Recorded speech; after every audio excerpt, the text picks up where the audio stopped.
Սիրելիներ, հայտարարության համար են մոտեցել։ Ուրեմն մենք հավատքի համաձայն նոր տարի եկեղեցում ենք սկսում, գիտեք, ամսի 31-ի գիշերը ժամը 12 եկեղեցում հավատքով ենք սկսում։ Սա շատերը գիտեք, ովքեր որ չգիտեն, իմացեք, որ հավատքով սկսենք տարին։ Ուրեմն դրանից հետո սովորաբար հունվարի 1-ին պատարագ է արվում, ժամը 11-ին առավոտյան պատարագ կարվի, 5 շաբթի օր է։ Ամսի 4-ին կիրակի պատարագ որից 11-ին և 5-ին կսկսվի ճրագալույցի պատարագը, ամսի 5-ին երեկոյան ժամը 5-ին մոտավոր այսպես ասեն, հայտարարություն կկαθենք, կկատարվի ճրագալույցի սուրբ պատարագը, հիշում եք, որ լույսեր վարած անում ենք տուն, ամսի 6-ին, դա ուրեմն ծննդյան պատարագն է, ամսի 6-ին մկրտության կամ աստված հայտնության պատարագն է, մենք ասում ենք նաև ջրորն է, Քրիստոսի մկրտության օրը։ Եվ ամսի 7-ին արդեն հիշատակ մեռելոց ննջեցյանների համար աղոթք է բարձրացնում։ Սա է։ Եվ մնացածը կշարունակվի արդեն հաջորդ կիրակին կլինի 11, որտեղ 4-ը կիրակի և 11-ը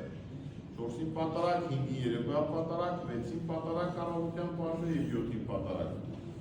Սա է ուզեցի ասել։ Սա է տարեվերջյան պատարագն է։ Շատ լավ։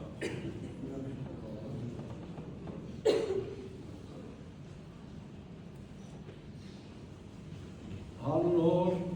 և ոտքով և ոգուն սրտով ամեն։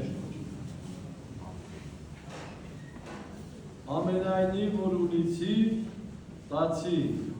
և հայմաներ, որ ոչ են ունիցի, և զոր ունիցին բարձի ինմաներ։ Ով որ ունի նրան պիտի տրվի, իսկ նրանից որ չունի, պիտի վերցվի և այն, ինչ որ ունի։ Քարոզի բնաբանը վերցված է Լուկասու ավետարանի 26-րդ գլխից։ Այսօր սիրելի ավետարաններ, Իսնակացի 6-րդ կիրակին է, տարվա վերջին կիրակին։ Այսօրվան փերթված ծառակը մեզ հրավիրում է խորելու, խորհրդածելու անցնող տարվա մասին։ Առակը պատմում է, թե ինչպես մի ազնվական հեռու մի աշխարհ է գնում իրեն հասանելի թագավորությունը ստանալու և վերադառնալու։ Կանչում է իր ծառաներին, մեկին 10, մյուսին 5 և մյուսին 1 մնաս է տալիս և թելադրում է նրան շահեցնել դրանք մինչև իր գալը։ Սակայն նրա համաքաղաքացիները ատում էին նրան և պատգամավորներ են ուղարկում նրա ետևից ասելով. մենք չենք կամենում, որ դա մեր վրա թագավորի։ Սակայն ազնվականը վերադառնում է թագավորությունը նստածած և կանչում է ծառաներին, որոնց տվել էր արծաթը, որ իմանա, թե ով ինչ շահեց։ Գալիս է առաջին ծառան և ասում. Տեր, քո մնասը ևս 10 մնաս բերեց։ Տերը գովեց նրան և ասաց. ապրես բարի և ազնիվ ծառա, քանի որ այդ փոքրի մեջ հավատարիմ եղար, քեզ նշանակում եմ 10 քաղաքների կառավարիչ։ Ապա գալիս է երկրորդ ծառան և ասում, որ տիրոջ տված մնասները ևս 5 մնաս են շահել։ Սրանել է գովում Տերը և ասում. ապրես հավատարիմ և բարի ծառա, քեզ նշանակում է 5 քաղաքների կառավարիչ։ Գալիս է երրորդ ծառան և ասում. Տեր, ահա քո մնասը, որ վարշամակի մեջ փաթաթած պահում էի, որովհետև վախենում էի քեզանից, որովհետև դու խիստ մարդ ես, վերցնում ես ինչ որ չես դրել և հնձում ես ինչ որ չես ցանել։ Տերն ասաց. քո բերանով եմ քեզ դատում, չար ծառա, գիտեիր, որ ես խիստ մարդ եմ, վերցնում եմ ինչ որ չեմ դրել եւ հնձում ինչ որ չեմ ցանել։ Ինչու իմ արծաթը սեղանավորներին չտվի, որ ես գայի շահով ետ վերցնեի այն։ Իր մարդկանց ասում է, վերցրեք նրա մնացները եւ տվեք 10 շահորին, բայց չէ որ նա 10 մնաց ունի, այդ ոչինչ, ասում է Տերը, այն մարդը, որ իր ունեցածը կարողանում է շահեցնել եւ ավելացնել, արժանի է։ Ասում եմ ձեզ, ով որ ունի, նրան պիտի տրվի, իսկ ով որ չունի, պետք է վերցվի եւ այն, ինչ որ ունի։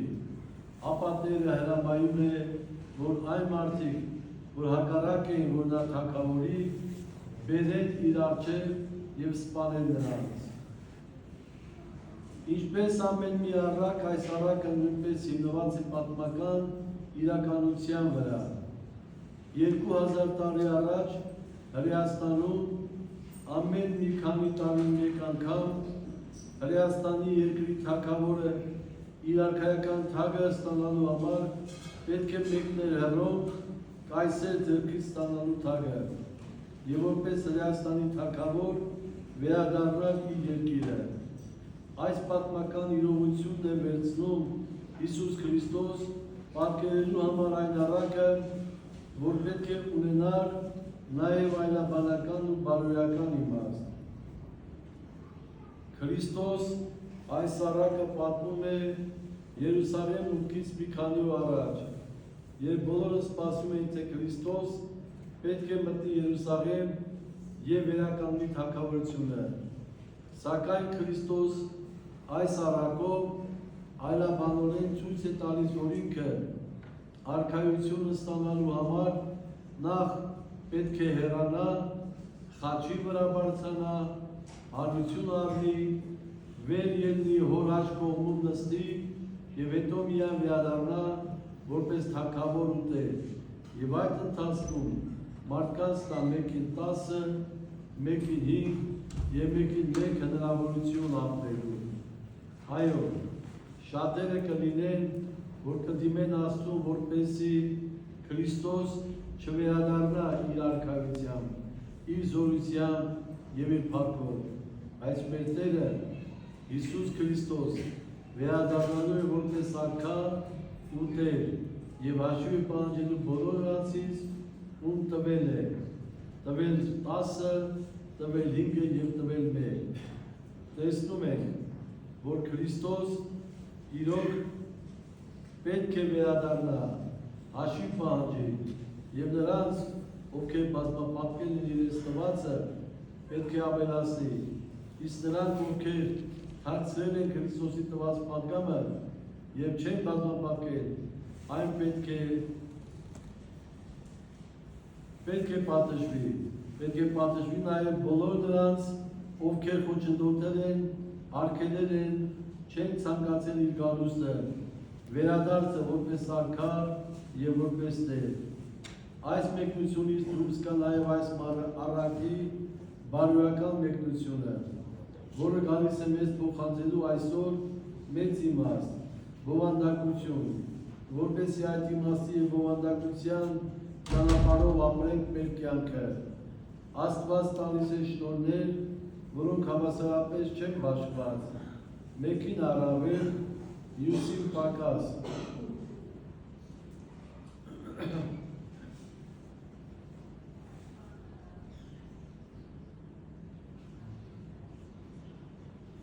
Որպեսզի այդ իմաստի բովանդակության ճանապարհով ապրենք մեր կյանքը,